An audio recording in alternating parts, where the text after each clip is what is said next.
Good evening, students. Welcome to Learners Academy. Good evening. So, today we are here to complete the part 2 of analysis class.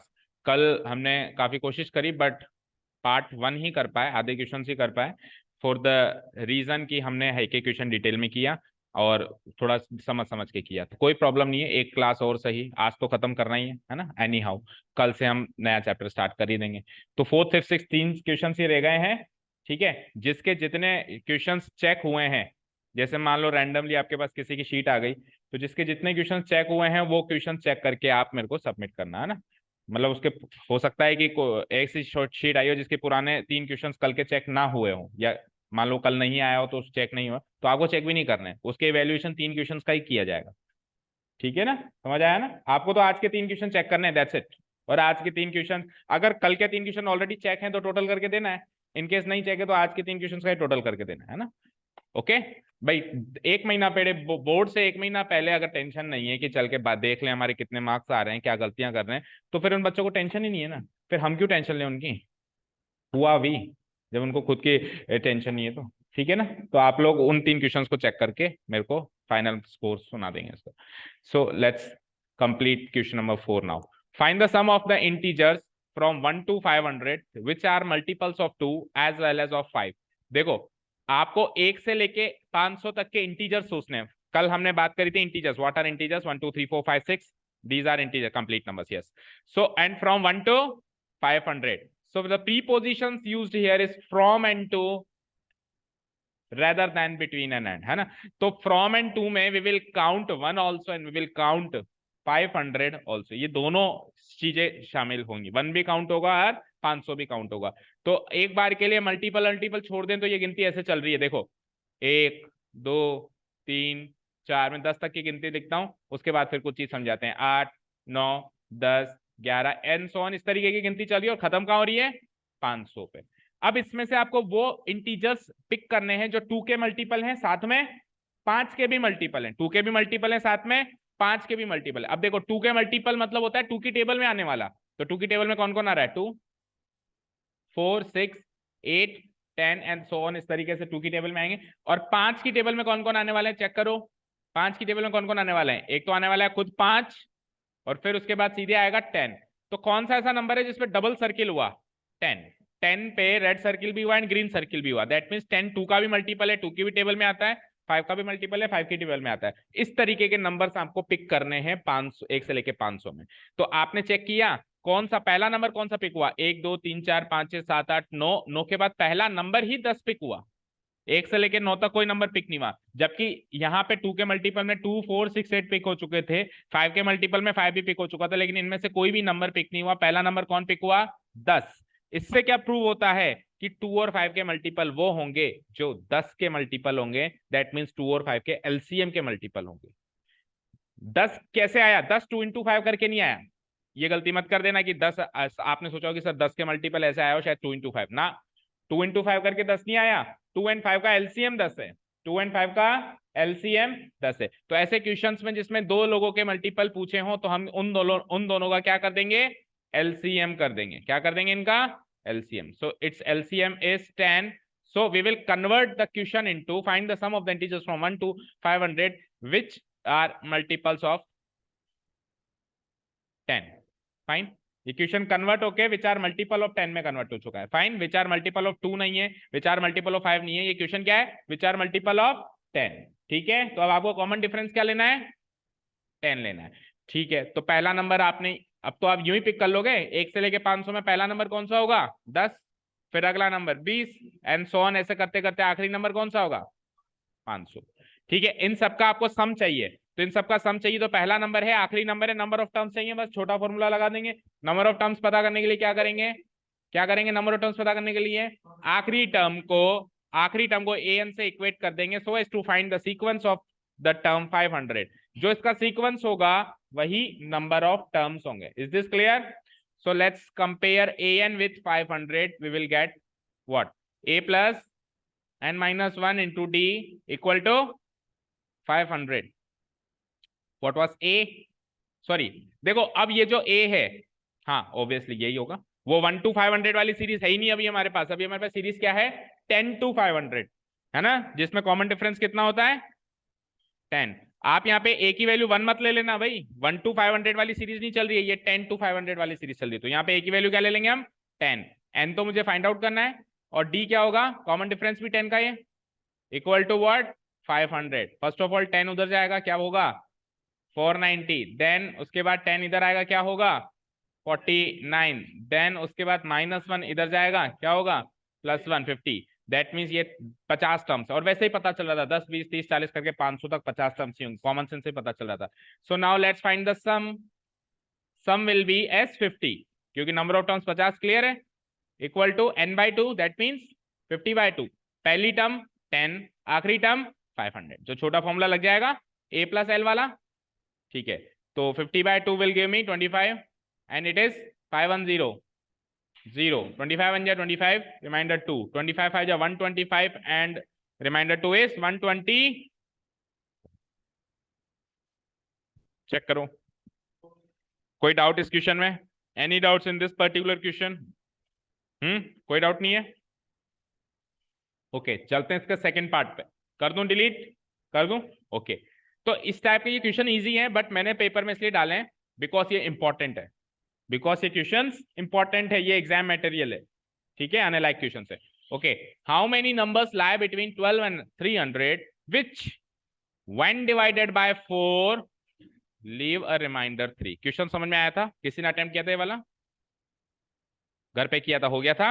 Okay, question क्या कहता है कि 12 और 300, अच्छा अब prepositions कौन से यूज हुए हैं, तो बिटवीन में लोअर लिमिट अपर लिमिट दोनों काउंट नहीं करनी है, यानी कि आप सीरीज मान लो क्या 13 से लेकर 299 तक की सीरीज है मेरे पास, 13 14 15 अप टू 299, यही सीरीज है अब मेरे पास, ठीक है। अपर लिमिट लोअर लिमिट दोनों नहीं है, ठीक है फाइन। अब इसमें से नंबर कौन से पिक करने हैं आपको, वो नंबर पिक करने हैं जो 4 से डिवाइड करूं तो रिमाइंडर 3 देने चाहिए, 4 से डिवाइड करूं तो रिमाइंडर 3 देने चाहिए, ठीक है ना। अब ऐसे नंबर पिक करना है, जैसे कि सबसे पहला 13 से बात करता हूं मैं, तो मुझे बताओ 13 को मैं 4 से डिवाइड करूं तो क्या रिमाइंडर देता है, चेक करो।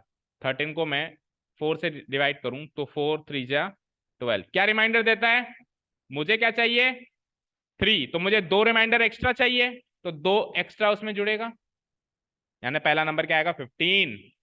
समझ आया भाई, 13 तो रिमाइंडर 1 देता है ना, आपको रिमाइंडर क्या चाहिए 3, तो आपको क्या चाहिए +2 और चाहिए, तो ये +2 किस में ऐड होगा बेटा, नंबर में ही तो ऐड होगा। 13 + 2 विल गिव मी 15, यानी पहला नंबर जो सेलेक्ट होगा वो कौन होगा 15। अब कोई कहे अगला नंबर, तो अगला नंबर तो 4 4 के गैप में मिलेगा, चेक कर लो। 15 के बाद अगला नंबर कौन सा होगा 19, 19 को 4 से डिवाइड करो 3 रिमाइंडर मिलता है, फिर उसके बाद 4 और ऐड कर दो, 23 को 4 से डिवाइड करो, अगेन 3 रिमाइंडर मिलता है।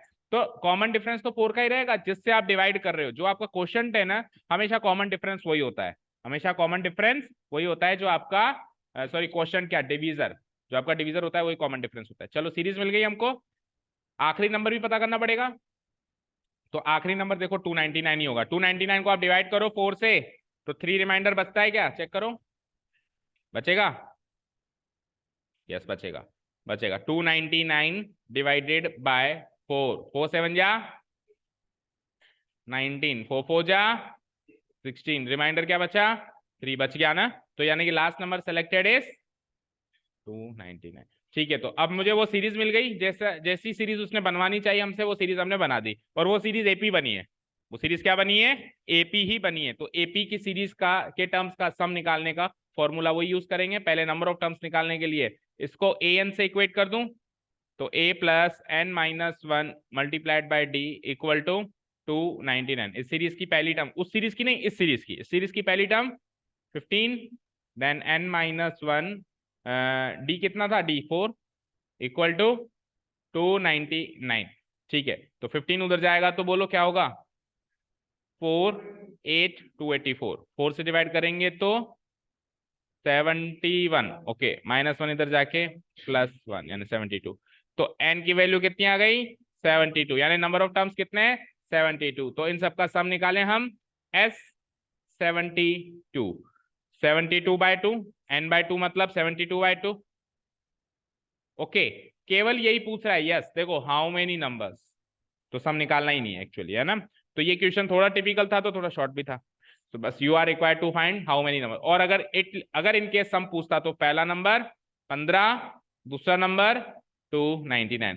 तो ये भी पिक करना है अपने क्वेश्चन में कि हमसे क्या पूछा गया है। हम अननेसेसरी चीज भी नहीं करके आएंगे क्योंकि उससे हमारा टाइम वेस्ट होगा। उससे हम एक क्वेश्चन जो और कर सकते हैं क्या पता वो छोड़ दें, वो छूट जाए हमसे। ठीक है ना, जितना पूछा उतना ही टू द क्वेश्चन ही हमको आंसर देना है। समझ गए। तो वैसे टोटल नंबर ऑफ टर्म्स कितने, 72, यानी 72 नंबर ऐसे हैं, 72 नंबर ऐसे हैं कहां से कहां के बीच में, 12 से और 300 के बीच में, जिनको 4 से डिवाइड करें तो 3 रिमाइंडर देते हैं। समझ आया। ठीक है, ओके चलते हैं नेक्स्ट क्वेश्चन पर। Now the next question is split 207। अच्छा ये दोनों डेट नंबर के थे, है ना, फोर्थ एंड फिफ्थ वन, ये दोनों डेट नंबर के थे। आप मार्किंग कर रहे हो, गलत मत कर देना, ठीक है। फिफ्थ क्वेश्चन देखते हैं। Split 207 into 3 parts. 207 को 3 पार्ट्स में स्प्लिट करो। देखो एक चीज आपसे बात करते हैं, देखो स्प्लिट की जगह कल को डिवाइड भी आ जाएगा ना, ठीक है। तो देखो डिवाइड करने के दो मतलब होता है। एक तो होता है मैथ्स वाला डिवाइड, ठीक है। जो सपोज करो मैंने कहा मेरे पास 10 चॉकलेट्स हैं, तो मैंने कहा divide these chocolates in 5 students, divide these chocolates in 5 students, ठीक है। तो इस डिवाइड का मतलब क्या है, डिस्ट्रीब्यूट करना। इस डिवाइड का मतलब क्या है, डिस्ट्रीब्यूट करना। और एक डिवाइड जो होता है अपना मैथ्स वाला डिवाइड होता है, उसका मतलब एक्चुअली क्या होता है, डिवाइड करना। तो यहाँ पे स्प्लिट करके या डिवाइड करके क्वेश्चन आता है, तो एक्चुअली इन दोनों का मतलब है डिस्ट्रीब्यूट करना। इन दोनों का मतलब क्या हो रहा है वहां पे, डिस्ट्रीब्यूट करना। जैसे कहते हैं ना कि इन चॉकलेट्स को डिवाइड कर दो, तो चॉकलेट्स को डिवाइड कर दो मतलब क्या, कोई मैथ्स का कोई एक्सप्रेशन लगाना है कि उस चॉकलेट पे, मैथ चॉकलेट को कैसे डिवाइड करेंगे, है ना। वहां पे उसका मतलब है चॉकलेट्स को डिस्ट्रीब्यूट कर दो। ओके, तो डिस्ट्रीब्यूट जब मैं करूंगा तो सबका टोटल वही निकल के आएगा जो स्टार्टिंग में था। तो अगर आप 207 को डिस्ट्रीब्यूट करोगे कितने पार्ट्स में, 3 पार्ट्स में, तो 3 पार्ट्स में डिस्ट्रीब्यूट करने का मतलब यह है कि अब इन सबका सम वापस 207 आना चाहिए। इनडायरेक्ट मीनिंग है कि जब आपने इसको स्प्लिट कर दिया या डिस्ट्रीब्यूट या डिवाइड कर दिया ना, तो अब जो 3 पार्ट्स बने इनका सम वापस क्या आएगा, 207। अंडरस्टूड हो गया, ये अंडरस्टूड हो गया कि इन तीनों का सम क्या है, 207। अच्छा जी आगे सुनो। इस तरीके से करना कि जो दो छोटे पार्ट्स हैं उनका प्रोडक्ट आना चाहिए 4 6 2 3। जो दो छोटे पार्ट्स हैं, स्मॉलर पार्ट्स हैं, देखो 3 पार्ट्स में मैं डिस्ट्रीब्यूट करूंगा तो तीनों को इक्वली डिस्ट्रीब्यूट नहीं करना, मुझे एपी बनाते हुए करना है। क्या करना है, देखो क्या लिखा हुआ है, split 207 into 3 part such that they are in AP. तो एपी में अगर मैं उनको डिस्ट्रीब्यूट करूंगा तो छोटे बड़े, बड़े या बड़े छोटे छोटे ऐसे डिस्ट्रीब्यूट होंगे वो। और इस तरीके से कि जो सबसे छोटे पार्ट्स हैं, सबसे छोटे पार्ट्स हैं, 2 स्मॉलर पार्ट्स हैं, उनका प्रोडक्ट क्या आना चाहिए, 4 6 2 3। ओके, सबसे पहली बात मैंने आपको बताया कि अगर 3 नंबर एपी में लेने हैं, कल ही बताया शायद, अगर 3 नंबर एपी में लेने हैं तो वो 3 नंबर कौन से होने चाहिए। सबसे कन्वीनियंट तरीका क्या होता है उन 3 नंबर्स को सोचने का, 3 में डिस्ट्रीब्यूट करना है ना, तो 3 is odd, 3 is odd. Odd के केस में हम कॉमन डिफरेंस डी लेंगे, मिडिल टर्म ए लेंगे, इतना याद रखो, फिर इधर उधर के इर्द गिर्द की टर्म्स निकालो। तो middle term A, common difference D, so the next term will be, यानी third term will be, and the previous term will be A minus D. ऐसा ही क्यों करवा रहे हो सर, क्योंकि सम करते ही देखो D minus D cancel out हो गया, हो गया। तो अब इन सबका सम क्या है, कोई कहेगा सम तो गिवन ही नहीं है, अरे है, 207 को स्प्लिट करोगे तो इनका सम भी 207 ही होगा। जब आप 207 को स्प्लिट करोगे 3 पार्ट्स में तो इन सबका सम वापस 207 होगा, नहीं होगा, यही तो सोचने वाली बात थी। सो माइनस डी से प्लस डी कैंसिल आउट हुआ, तो 3a इक्वल टू 207, तो a इक्वल टू व्हाट, 3 6 18 300। लेकिन ये a का मतलब यहाँ पे फर्स्ट टर्म नहीं है, a का मतलब यहाँ पे मिडिल टर्म है। a का मतलब क्या है यहाँ पे, मिडिल टर्म। तो इससे पिछली वाली टर्म क्या हो जाएगी, 69 माइनस डी, मतलब पहली टर्म क्या हो जाएगी, 69 माइनस डी, दूसरी टर्म क्या हो जाएगी 69, एंड तीसरी टर्म क्या हो जाएगी 69 प्लस डी। एक पार्ट खत्म हुआ क्वेश्चन का। अब ये क्या कह रहा है, जो दो स्मॉलर पार्ट्स हैं उनका प्रोडक्ट करना है आपको, क्या, 4 6 2 3। तो अब या तो आपको एक केस लेकर स्टार्ट करना है, या तो आप इसको डिक्रीजिंग एपी मानो या फिर आप इसको इंक्रीजिंग एपी मानो। अगर आप इसको इंक्रीजिंग एपी मानते हो तो ये होंगे दो छोटे पार्ट्स, और अगर आप इसको डिक्रीजिंग एपी मानते हो तो ये होंगे दो छोटे पार्ट्स। यस और नो। और दो केस से हमारे दो आंसर आएंगे, दो आंसर तो आ जाएंगे लेकिन फाइनल 3 नंबर वही आएंगे। फाइनली 3 नंबर वही आएंगे। समझ में आई बात कहने का मतलब? लेकिन अब हमारी तो फॉर्मेलिटी हमको तो करनी पड़ेगी ना। तो मैं केस 1 ले रहा हूं, देखो यहां से केस वन में मैं क्या ले रहा हूं, इंक्रीजिंग एपी, शॉर्ट में लिख देता हूं इंक्रीजिंग एपी। यानी कि इंक्रीजिंग एपी में क्या होता है, सबसे छोटा नंबर सबसे पहला होगा, बोलो बोलो, इंक्रीजिंग एपी। ठीक है, और यहां ले लेता हूं केस 2, डिक्रीजिंग एपी। समझ आया ना बेटा, कैसे अटेम्प्ट करना है, कैसे अप्रोच करना है ऐसे क्वेश्चंस को। भाई स्मॉलर पार्ट्स आप देखो, अगर ये दोनों सेम आते हैं, मुझे एक चीज बताओ, ये और ये सेम होते तब तो प्रॉब्लम नहीं थी, लेकिन दोनों अलग है ना। तो 69 into 69 minus D gives me as another different quantity, और 69 into 69 plus D gives me another different quantity. नहीं, we will have to do the both cases, क्योंकि देखो मेरी बात सुनो, अगर यहाँ पे प्लस होता ना तब तो मैं एक ही केस लेता, क्योंकि इधर भी इन दोनों का प्रोडक्ट यही लिखना है और इधर भी इन दोनों का प्रोडक्ट यही लिखना है। लेकिन अगर मैं ये वाला केस लेता हूं तो मुझे 69 इंटू 69 माइनस डी का प्रोडक्ट ये लिखना है, और ये वाला केस लेता हूं तो दो डिफरेंट चीजें मैथमेटिकली पैदा हो रही है, तो फिर लिखनी पड़ेगी ना। ओके, ठीक है। और ऐसा ही ऊपर भी बताया था मैंने, याद करो, वहां पे मैंने डी को प्लस और माइनस जो भी रूट के अंदर आया था, इससे पिछले क्वेश्चन में कल वाली क्लास में डी की वैल्यू आई थी, तो डी को मैंने प्लस और -2 करवाया था। मैंने दोनों तरीके से दो दो सेट बनवाए थे, ए इतना तो डी इतना, ए इतना तो डी इतना। फाइनली 3 नंबर वो आए थे, वो एक अलग बात है, वो एक अलग चीज है कि फाइनली 3 नंबर वो आएंगे, लेकिन दो केस मैंने कल भी करवाए थे, कल वाले क्वेश्चन में भी करवाए थे, मतलब समझ गए, तो आज भी करने हैं। चलो, अगर केस 1 लेते हैं इंक्रीजिंग एपी का, तो दो छोटे पार्ट्स ये माने जाएंगे, बोलो, इन दोनों का प्रोडक्ट कर दो, कितना, 4623, तो 69 minus D multiplied by 69 gives me what, 4623। So tell me what is 69 into 69। क्या कह रहे हो? अच्छा, 69 से उधर डिवाइड करा दो। 69 का वैसे होता क्या है, स्क्वायर 9 9 जा 81, इसके आसपास नहीं है। चलो ठीक है, फिर 69 से डिवाइड कराओ कराओ। 69, ये देखो, 6 7 जा 42, 6 8 जा 48, तो 7 टाइम्स तो चला जाएगा, 7 9 जा 63, 6 7 6 जा 42 एंड 6 9, 42 एंड 6 48 होता है, तो फिर 6 टाइम्स ही जाएगा, है ना, 6 टाइम्स।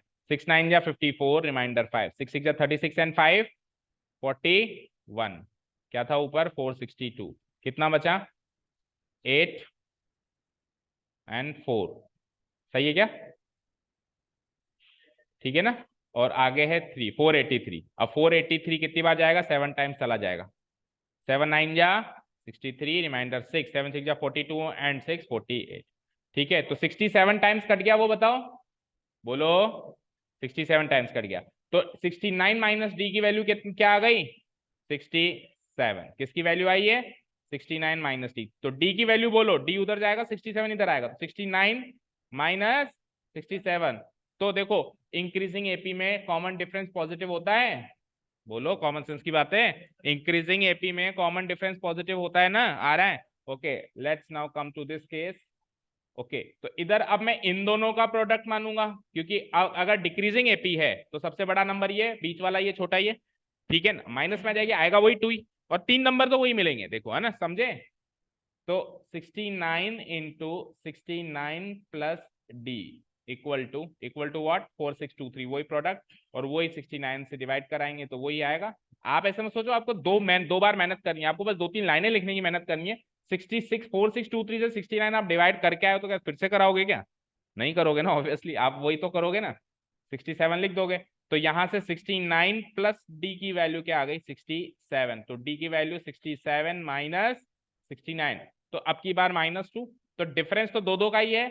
अगर इंक्रीजिंग है तो दो बढ़ रहा है, डिक्रीजिंग है तो दो घट रहा है। कल भी ऐसा ही हुआ था, डी कल भी शायद प्लस और -2 ही आया था, है ना, ऐसे ही हुआ था। तो चलो, अब हमको क्या चाहिए, तीन पार्ट चाहिए हमको। तो 3 पार्ट्स कैसे निकालेंगे हम, अगर इंक्रीजिंग एपी है, इंक्रीजिंग एपी है, तो पहला नंबर क्या था, 69 माइनस डी, ठीक है, 69 माइनस डी। तो 69 डी की वैल्यू क्या है, 2, तो 69 माइनस 2 कितना होता है, 67। दूसरा नंबर तो फिक्स हो ही चुका है, और तीसरा नंबर 69 प्लस 2 यानी कि 71। तो एक सेट तो ये बना इंक्रीजिंग एपी के हिसाब से, एक सेट ये बन गया, ठीक है। और डिक्रीजिंग एपी के हिसाब से पहला नंबर कौन बनेगा, 69 माइनस डी, तो डी की वैल्यू -2 लेना पड़ेगा, तो 69 माइनस -2 यानी 69 प्लस 2, 69 + 2 यानी कि 71 अब पहला नंबर बन जाएगा, और दूसरा तो फिक्स हो ही चुका था, और तीसरा क्या था 69 + d, तो 69 d की जगह -2 लगा दूंगा तो 69 - 2 क्या हो जाएगा 67। तो दूसरा सेट मेरा ये बन गया। तो अल्टीमेटली 3 नंबर्स तो वही मिले। एपी की फॉर्म में बोलूंगा तो सीक्वेंस मैटर करता है, लेकिन जनरली बोलूंगा तो कोई सीक्वेंस मैटर नहीं करता है। कोई कहेगा 3 नंबर कौन से थे, आप सिंपली कह सकते हो 67, 69 एंड 71 आर द 3 नंबर। समझ गए? हाँ, आपने कल भी वो वैसा ही किया था। आप फर्स्ट 3 टर्म्स ही क्यों लेते हो हमेशा? हाँ, और फर्स्ट 3 टर्म्स लेने में बहुत सारे कॉम्प्लिकेशन है। ए, फिर फर्स्ट 3 टर्म्स के हिसाब से आपने ए लिया होगा, a + d लिया होगा, और तो इससे तो इक्वेशन ही भयानक बनी होगी। इजी बनी थी, हो गया था, दैट इज फाइन। चलो, आंसर मैटर्स, आंसर आ रहा है तो सब कुछ सही है, बट हम कोशिश करेंगे ऐसे एडवांस स्मार्ट टेक्निक्स हम यूज करें। ओके, ठीक है ना, क्योंकि हमारा टारगेट है नेक्स्ट ईयर एंट्रेंस या next to next year entrance, वो भी हमारा ही टारगेट है। ओके, वो भी हमको ही देना है, ऐसा नहीं है कि वो हमारे बदले कोई दे लेगा, ये सर को भेज देंगे, कमल सर को, वो भी आपको ही देना है। So I am striving for that कि आप उस चीज के लिए भाई, अभी मैं सारे क्वेश्चन शॉर्ट ट्रिक से करा दूं, ये पूरा पेपर 10 मिनट का है सारे क्वेश्चन, लेकिन मैं नहीं करा रहा हूँ, थोड़ा थोड़ा, जैसे वो आटे में नमक होता है ना भाई, आप बोर्ड की तैयारी कर रहे हैं, लेकिन वो नमक जितना मैं आपको उस चीज के लिए भी तैयार कर रहा हूँ, ताकि आप जब 11th में, जैसे कुछ बच्चे 11th में एंट्रेंस देते हैं, कुछ बच्चे 12th में देते हैं, कुछ बच्चे फर्स्ट ईयर में देते हैं, वो अपनी अपनी चॉइस है। तो जब आप एंट्रेंस दोगे किसी भी कॉलेज के लिए, तो उस टाइम ऐसा ना हो जाए कि यार ये क्या हो गया हमारे साथ ये तो धोखा दे दिया, कमल सर ने या किसी सर ने तो ऐसे कभी बताया नहीं था भी ऐसा भी होता है। तो मैं मेरे लिए कम से कम आप ऐसा ना सोचो कि कमल सर ने ऐसा बताया नहीं था, आप ऐसा सोचो कि कमल सर ने तो खूब बताया था, हम ही नहीं सुन रहे थे। हमको एक्चुअली किसी ने कभी कुछ नहीं बताया, तो हमारे सामने तो वो ऐसा था कि हमारे पैरों तले जैसे जमीन खिसक जाती है ना, कि ऐसी मैथ्स आती है, ऐसे मैथ सॉल्व करनी है, इतना बड़ा कैलकुलेशन 10 सेकंड्स में करना है, ऐसे जमीन खिसक गई थी। तो वो आपके पैरों तले ना खिसके, है ना। ओके, चलो आओ next question, very easy. The angles of a triangle are in AP. Okay, एक ट्राइंगल के 3 एंगल्स होते हैं, एंगल सी एपी में, मतलब angle A, angle B, angle C AP में। फाइन, अब सुनो, the greatest angle is twice the least, find all the angles of the triangle. ठीक है, the greatest angle is twice the least. तो let's say again 3 angles हैं, और 3 angles किस में है, एपी में है, तो क्या लूंगा, A minus D, the best method is this, and A plus D. अभी भी आपने A plus D, A plus 2, तो एपी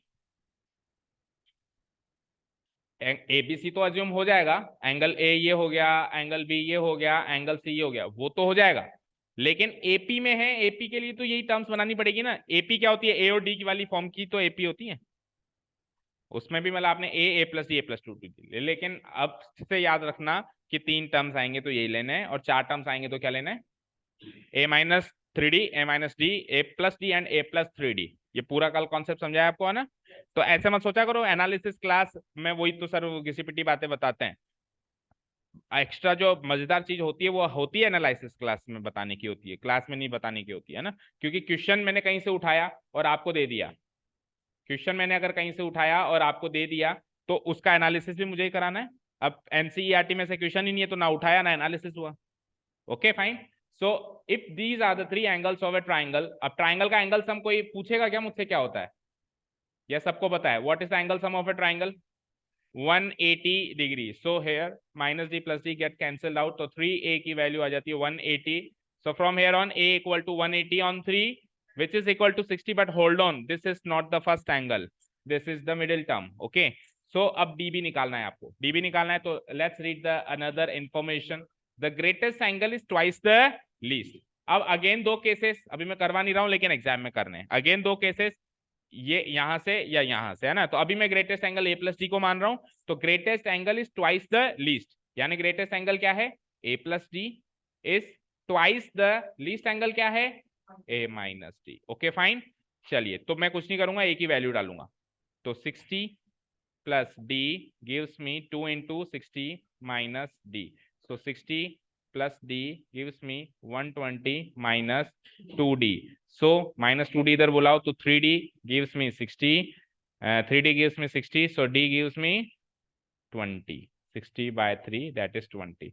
यानी पहला एंगल ए माइनस डी था 60 माइनस 20 यानी 40 डिग्री का पहला एंगल, फिर दूसरा एंगल 60 डिग्री मिडिल टर्म आई गई थी, और तीसरा एंगल प्लस डी और करो 60 plus D that means 80 degree. तीनों का एंगल सम 180 आ रहा है, और जो बड़ा एंगल है वो छोटे एंगल का ट्वाइस है। The greatest angle is twice the least. हो गया काम। चलो let's move to the last question. अब ये लास्ट क्वेश्चन आपने मुझसे है ना उसमें पूछा था डाउट सेशन में, और मैंने कहा था मिसप्रिंट है, क्योंकि जितना लोन बाकी है उससे ज्यादा चुका लिया था उसने, हमने कैलकुलेट करके देखा था। तो आपकी मिसप्रिंट ये थी, सेम यही क्वेश्चन था है ना। मिसप्रिंट ये थी कि आपने यहाँ पे 1000 लिखा हुआ था ना, कि 1000 की किस्त है और हर महीने 1000 बढ़ा रहा है, मतलब एक महीने 1000 किस्त दे रहा है, दूसरे महीने 2000, तीसरे महीने 3000, तो ये तो 10-12 महीने में खत्म हो जाएगा लोन। तीसरी इंस्टॉलमेंट तक तो बात ही नहीं पहुंचेगी, समझ गए। तो actually it was a misprint, it was 100 every month, है ना। और अच्छा क्वेश्चन है ये भी एग्जाम मेटेरियल क्वेश्चन है ना। आप अच्छा क्वेश्चन लाए थे बट आप मिस प्रिंटेड लाए थे, बस इतना सा है, तो इसलिए हम उसको उधर नहीं डिस्कस कर पाए, अभी डिस्कस कर लेते इसको, ठीक है। Okay, Priyanshu repays his total loan of 1,18,000 by paying every month starting with the first instalment of ₹1000। 1,18,000 का कुल लोन है, 1,000 रुपए की किस्त वो पहली भरता है, और हर महीने फिर 100 रुपए किस्त बढ़ाता जाता है। वो चाहता है मेरा लोन जल्दी क्लियर हो जाए, तो वो अगले महीने 1100 रुपए किस्त देता है, फिर उसके अगले महीने 1200 देता है, उसके अगले महीने 1300, हर महीने वो 100 रुपए बढ़ाता जाता है। तो पहला क्वेश्चन है कि 30th नंबर पे कितनी किस्त देगा। पहला क्वेश्चन क्या है कि 30th नंबर पे किस्त की। तो देखो फर्स्ट इंस्टॉलमेंट कितने की है, दूसरी 100 रुपए बढ़ा रहा है 1200, ऐसे करते करते करते, और मुझे पता लगानी है कि 30th टर्म कौन सी है, क्योंकि 30th इंस्टॉलमेंट पता करनी है। तो वेरी इजी, ए क्या है, ए क्या है 1000, डी क्या है 100। ओके, सो A30 क्या हो जाएगा, 30th इंस्टॉलमेंट चाहिए ना आपको, A30 क्या हो जाएगा, A plus 29D, so 1000 plus 29 into 100, so it gives me what, 2900 plus 1000 will give me 3900। सो ये तो एक क्वेश्चन खत्म। अब ये क्या कह रहा है, 30 इंस्टॉलमेंट देने के बाद अभी कितना कर्जा बाकी है, तो 30 इंस्टॉलमेंट तक उसने कितने पैसे दे दिए वो उसका सम करना पड़ेगा। जैसे पहली बार में उसने 1000 दिए, फिर 1100 दिए, तो इन सबको जोड़ूंगा मैं, तभी तो पता चलेगा कि टोटल 30 इंस्टॉलमेंट्स में कितने उसने पैसे दिए। यानी शुरू की 30 टर्म्स को जोड़ना होगा आपको। तो सम ऑफ फर्स्ट 30 टर्म्स को क्या कहते हो आप, S30। S30 क्या होता है, 30/2 इंटू A प्लस L लगा दूं, क्योंकि A भी पता है, और तीसरी इंस्टॉलमेंट अभी अभी आपने निकाली है, यही तो L होगा भाई। क्या होता है फॉर्मूला, क्या होता है, अगर मैं S30 निकाल रहा हूं तो फॉर्मूला यही तो होगा, A प्लस A30, यही तो होगा फॉर्मूला। A30 निकाला है ना अभी अभी, तो क्यों ना छोटा फॉर्मूला लगा ले, है ना, और बड़ा भी लगा लोगे तो उससे भी आ जाएगा। 15 into 4900, so it gives me 0 0 59 1 35 reminder 13 15 4 60 and 13 73,500। तो इतने पैसे वो 30 इंस्टॉलमेंट्स में चुका चुका है। तो अब उसको कितने और देने हैं, है ना, कितने का और अभी वो कर्जदार है। 1,18,000 टोटल थे, this was the total loan on him, this was the total loan on him, और ये वो चुका चुका है 73,500 30 इंस्टॉलमेंट्स में मिलाकर। तो रिमेनिंग कितना हो जाएगा वो देख करना है अपने को, है ना। तो 500 और 8 में से 3 गया तो अगेन 5, 11 में 7 गया तो 45,500। ओके फाइन, समझ आया, 45,500। इज दिस थिंग क्लियर, क्या गलत है क्या, एक minute, okay 7, yes yes yes yes 44,500, हाँ नहीं 44,000। तो आप देखो अगर वो आप अगर देखो वो 1000 की किस्त देता तो 30,000 ही चुका पाता। आप देखो डिफरेंस, सी द डिफरेंस, नहीं 30,000 क्यों दे, हाँ 1000 की किस्त देता वो हर महीने, तो 1000 करके 30 इंस्टॉलमेंट में कितने चुकाता, और वो हर महीने वो 100 रुपए बढ़ा रहा है, तो भी कितना डिफरेंस आ गया, सीधा डिफरेंस मोर देन डबल, ठीक है ना। और आप तो 1000 बढ़ा रहे थे, तो 1000 बढ़ा रहे थे तो लोन से ज्यादा दे चुका होता वो 30 इंस्टॉलमेंट, और ऐसा ही हो रहा था हमारा मिसकैलकुलेशन उस टाइम जब हमने इक्वेशन उधर देखा था। Okay, so we need to change the meeting now, 1 second. एक बार सर से पूछो, सर के पास 10 मिनट है क्या, पूछ के आओ कि 10 मिनट और चला लेंगे हम आपकी आईडी से, नहीं तो फिर हम चेंज करें। 10 मिनट क्यों, 5 मिनट ही बोलो, 5 मिनट ही। चलो रीड तो करते हैं अगला क्वेश्चन। ये वाला अटेम्प्ट किया था किसने, तो एनसीईआरटी का क्वेश्चन है, तो मैं स्ट्रेट अवे उस फिगर पे लेके जाता हूँ। खारिज कर दी हमारी रिक्वेस्ट, ओके नो प्रॉब्लम। सो एक बार मीटिंग चेंज करके वापस आते हैं, नो प्रॉब्लम।